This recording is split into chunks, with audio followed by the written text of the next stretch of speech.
As you can see, we have major construction in progress. On the far end of our building, we are removing some of the roof for our new parts department. The parts department has been moved. It is now in our old service drive, and our new parts department is having walls knocked down, new roof, and new structure inside. New walls, new bins. The service department is also being renovated. Moving bays, express lube added.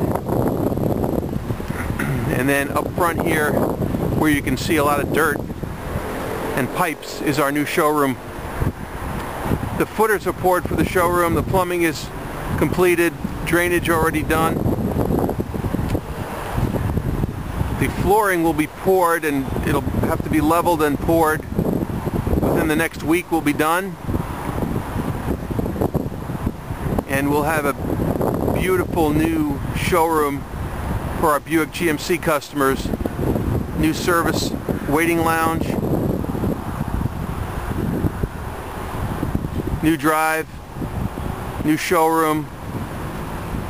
State-of-the-art, world-class showroom.